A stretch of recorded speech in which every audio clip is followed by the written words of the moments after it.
ആലപ്പുഴ വന്നിട്ട് Alappuzha food experience ചെയ്യണം. വീട്ടിലുണ്ടാക്കിയ food മാത്രം കഴിച്ചിട്ട് കാര്യമില്ലല്ലോ. അതുകൊണ്ട് തന്നെ രാത്രി തട്ടുകട ഫുഡ് ആക്കാന്ന് കരുതി. കൊച്ചിയിലെ തട്ടുകട എന്നെ നിരാശപ്പെടുത്തിയ പോലെ തന്നെ ആലപ്പുഴ തട്ടുകട നിരാശപ്പെടുത്തില്ല എന്ന് കരുതിയിട്ടാണ് ഞാൻ പോയിക്കൊണ്ടിരിക്കുന്നത്. പക്ഷേ ആലപ്പുഴ റോഡ് എന്നെ വല്ലാണ്ട് നിരാശപ്പെടുത്തി. കുറച്ചു നേരം മഴ പെയ്ത സമയത്തേക്കും റോഡിന്റെ അവസ്ഥയൊക്കെ ഇങ്ങനെയായിരുന്നേ. അതായത് അതായത് 1 മണിക്കൂർ കണ്ടിന്യൂസ് മഴ പെയ്ത് കാണും. കണ്ടിന്യൂസ് അല്ല, കുറച്ച് മഴ. പക്ഷേ പല വണ്ടികളും മുങ്ങി, ഈ ടയറൊക്കെ ചക്രമൊക്കെ മുങ്ങി കിടക്കുന്ന രീതിയിലാണ് ഞാൻ റോഡ് കണ്ടത്. അപ്പൊ ഞാൻ ഭയങ്കരമായിട്ട് അന്തം വിട്ടുപോയി.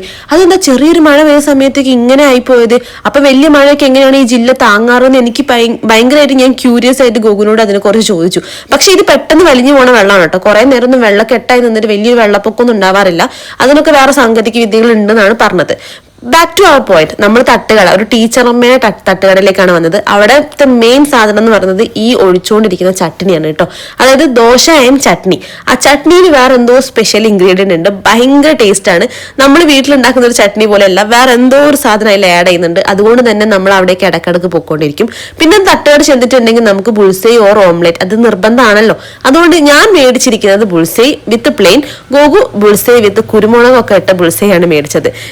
ഞാനും ഗോകും എപ്പോൾ ഈ ബുൾസൈ മേടിച്ചിട്ടുണ്ടെങ്കിലും ഈ മഞ്ഞക്കുരു പൊട്ടാതെ ആര് കഴിക്കുമെന്ന് കോമ്പറ്റീഷൻ നടത്താറുണ്ട്. നിങ്ങൾ തട്ടുകട പോയിട്ടുണ്ടെങ്കിൽ ഓർഡർ ചെയ്യുന്ന ഫുഡ് ഏതാണ്?